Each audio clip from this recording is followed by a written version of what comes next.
What's up, everybody? Happy Friday, and welcome to this edition of the Fantasy Q&A Show. I am Marcus Grant, joined by Michael F. Floria. We got the specialists over there, cast of dozens that help us put on this show each and every day, each and every week.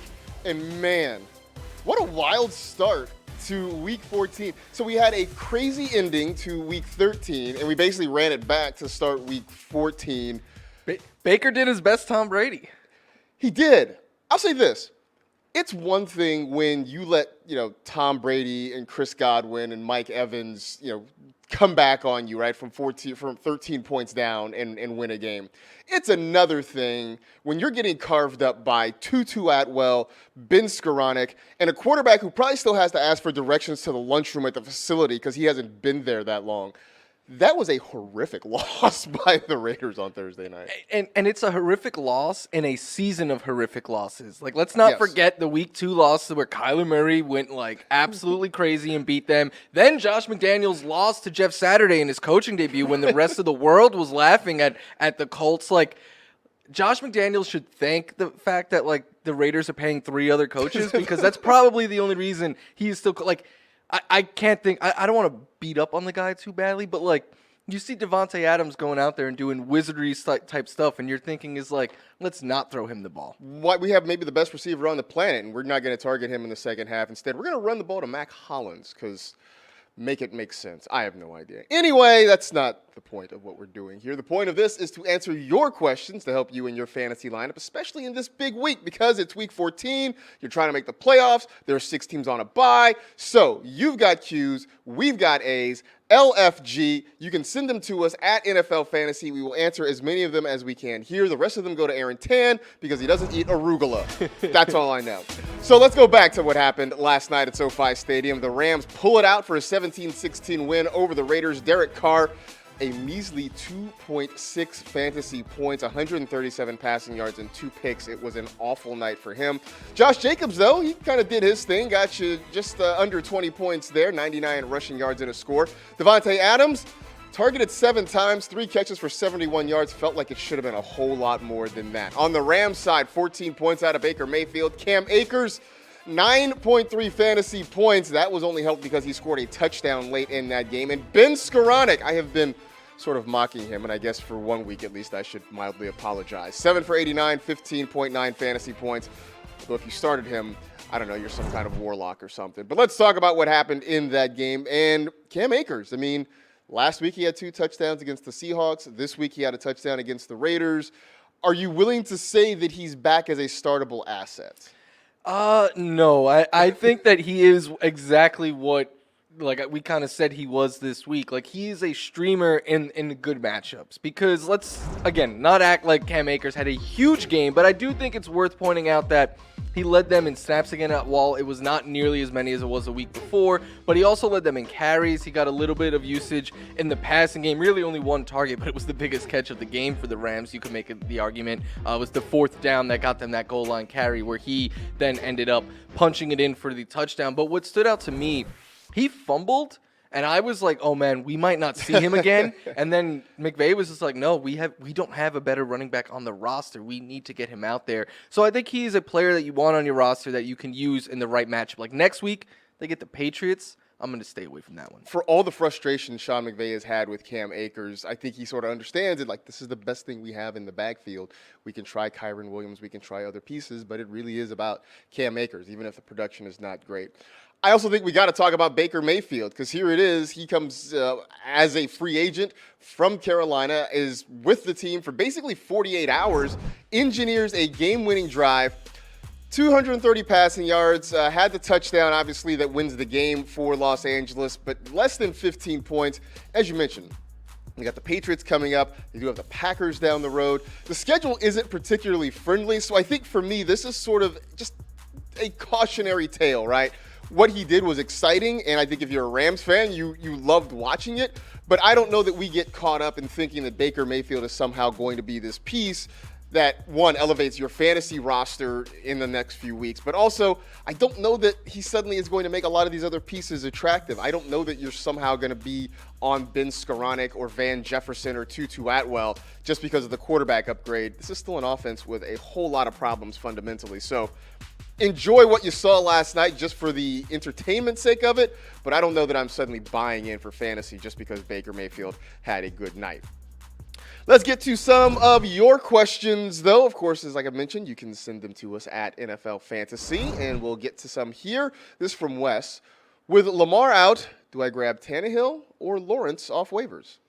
I have both of them as starts this week, so I think they're two good options. I would say Trevor Lawrence, but with the caveat, like, he missed practice the first 2 days this week. If he misses practice again on Friday, then we really have to be concerned. But if that's the case, then go out and pivot to Ryan Tannehill. Like, I think you have two strong options here. And I think the good news is if you go get Lawrence and it doesn't work out, he doesn't practice on Friday and looks like he's doubtful, I don't think there's going to be a ton of people clamoring for Ryan Tannehill in your fantasy league. I mean, at this point, if he's still out there on waivers, chances are he's still going to be there on Saturday night, maybe even Sunday morning. So you do have a couple of good options for you right there.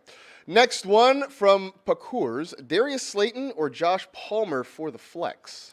My answer was the same as yours, and your answer was Slayton, but So I think that that explains kind of where we are with this. Like, Josh Palmer, he has a good matchup, but Keenan Allen has already been back and taking a bunch of volume. Mike Williams is looking like he is set to return. So the floor is very low with Josh Palmer. I think Darius Slayton, I would try to get away from him this week. He's been playing really well as of late, but the Phillies secondary might be the best in football. Their two corners are in the bottom three in passer rating when targeted, and they give up more production in the slot. He's an outside guy, but I just think you don't have a better option. I don't think you have better options, and the matchup is not one I really want to mess with, but Slayton is more in line for a larger target share than what you can expect out of Josh Palmer, so that's the reason I'm leaning there. But like I said, I don't really like either one of those guys this week. Next one from Marshall, start Garrett Wilson, Tony Pollard, or Miles Sanders in the flex. This is definitely a flex by you. This is you showing off all these weapons you have on your roster. So good for you, Marshall. Yeah, three great options. Like, if you ask me, can I trust any one of the three? I'd be like, yeah, I'm excited to start them. But I have Wilson and Pollard both as starts in my article. But I'm going to go with Tony Pollard here. Last week, even playing fewer snaps, having fewer carries, and the same number of targets as Zeke, he finished as the RB2 on the week. This is a game where the Cowboys probably run the ball a whole bunch against a team that really struggles, and they allow a lot of big plays on outside runs. We know Tony Pollard could take it the distance anytime he gets one of those carries. I was admonished on Fantasy Live Thursday by Adam Rank because I said to start Tony Pollard and Ezekiel Elliott, despite the fact that the Houston Texans have not allowed a top 15 running back in quite some time. Don't care. Still think you start Tony Pollard because Agreed. I think the Cowboys are going to run all over them. I think there's going to be a positive game script in the second half. So I think more opportunities are coming. So I'm with you. I think you start Tony Pollard. But all three of those guys, really good options. So I don't think you can lose anywhere you go there. Coming up, we got some sleepers, and we got some more of your questions on the other side of the break here on the Fantasy Q&A Show.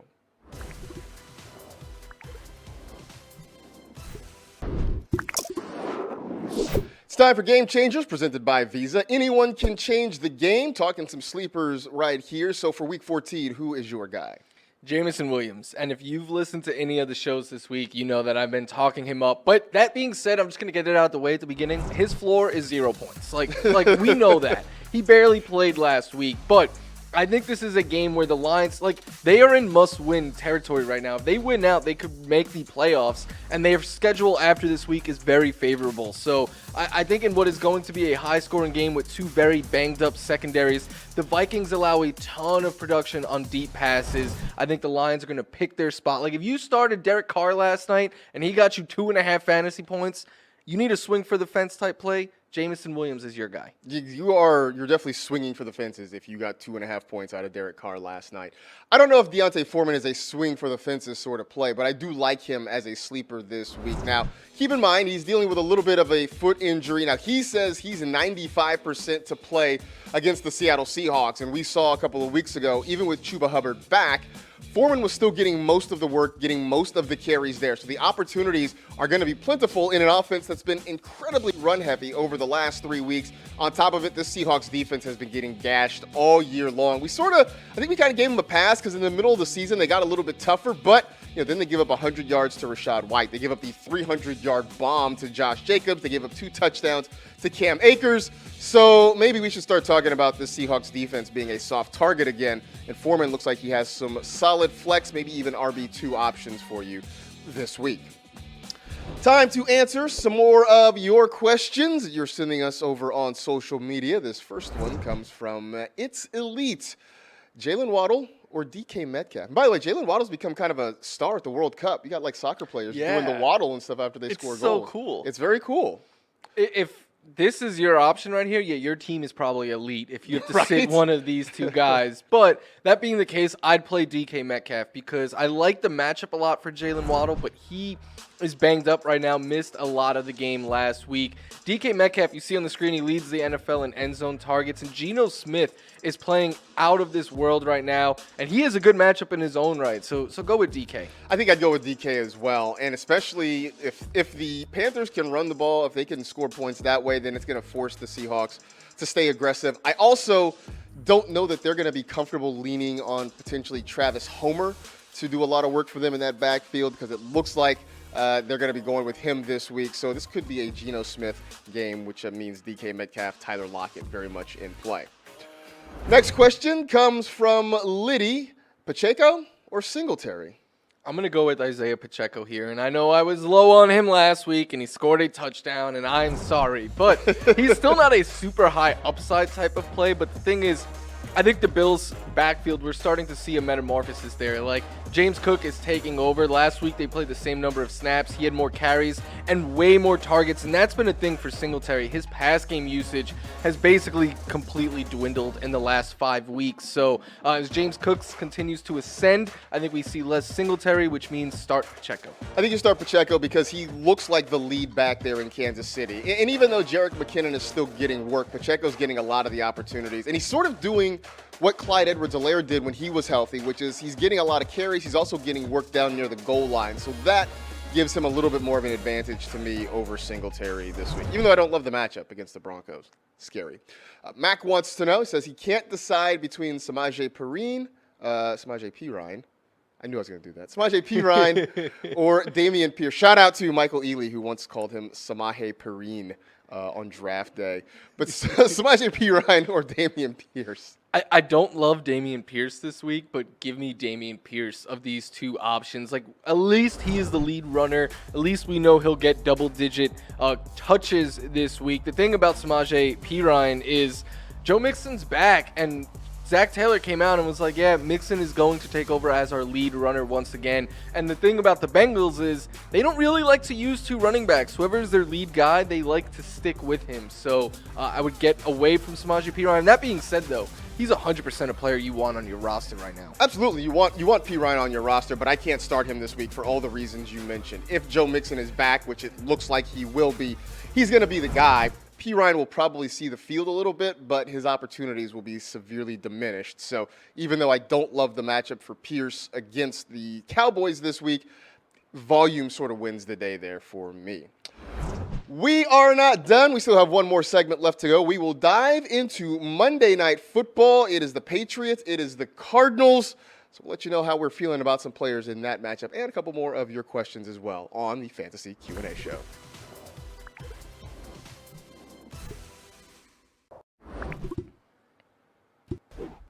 Back here and looking ahead to Monday Night Football, we got our eye on the Patriots visiting the Cardinals. And let's look at each side. For New England, who's somebody you're keeping your eye on? Ramondre Stevenson, he is the only Patriot player that I think you could start week in and week out. Like, even in games where he doesn't score touchdowns, he has the capability of topping 20 fantasy points because of what he does in the passing game. You see on the screen, second most catches amongst running backs since week 7. I believe in that span, he leads the position in target share. Even with the, as Mac Jones says, the run game, I'll say struggling. I won't use the words he say. Ramondre Stevenson continues to be an RB1 week in and week out. Yeah, Ramondre has been legitimate, especially because he catches the ball so much. So even if the run game isn't working, he's still involved. This week, you can start Hunter Henry. And the reason? Well, Cardinals. I mean, we keep saying it. Death taxes and the Cardinals giving up fantasy points to the tight end position. Hunter Henry is the lead tight end in that offense, so this feels like a week you can sort of lean on him. Hope he gets a couple of targets, maybe finds his way into the end zone. I know we say this all the time. The bar is low for what constitutes a successful tight end week, but all the conditions are there for Hunter Henry to achieve those goals.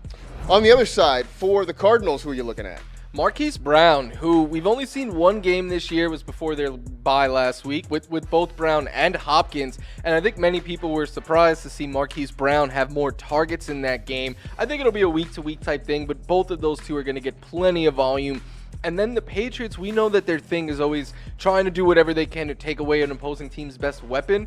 Luckily for Marquise Brown, that's DeAndre Hopkins, so he could just feast on the other side of the field. There it is. This is when it's nice to maybe not be the number one guy in an offense because it gives you an opportunity to make some plays.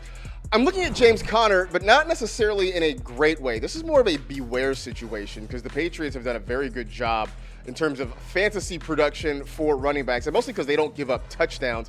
The yardage might be there for Conner, but again, if the Cardinals are looking to throw the football against New England, that means there might not be as many opportunities as you would normally see. So on a week where there are 6 teams on a bye and a lot of running backs that aren't available to you, it might be hard to get away from James Conner, but I'm not really loving what his potential could be against New England. Back to your questions. We'll answer a few of them rapid fire before we wrap up the show. This first one coming from Alex, who asks, what are the best DSTs to pick up in preparation for round 2 and round 3 of the playoffs? First, kudos to Alex doing what all fantasy managers should do. Like, if you have a bye locked up or whatever, start looking ahead to 2-3 weeks down the road because that's what you're playing for right now.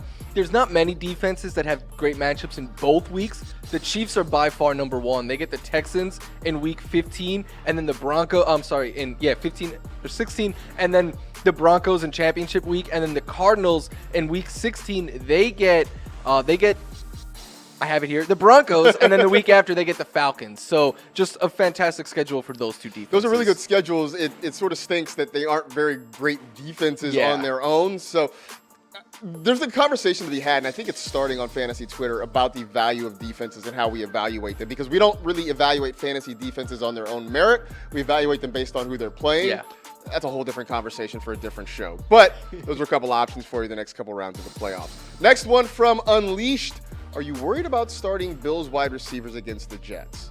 Everyone not named Stephon Diggs, yes. Like I have Gabe Davis as a sit this week because the Jets are great at limiting deep plays, but Stephon Diggs is great in his own right. He could put, I don't care how good Sauce Gardner, DJ Reed is, like Stephon Diggs could put any cornerback on skates. Yeah, he's the guy that you don't worry about. Gabe Davis has been so much of a roller coaster that I don't know how excited I'd be to start him. Same with Isaiah McKenzie, what have you.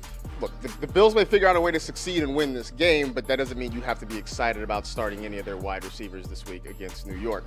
The last one, this one from DJF Primal _Black. That's a mouthful there.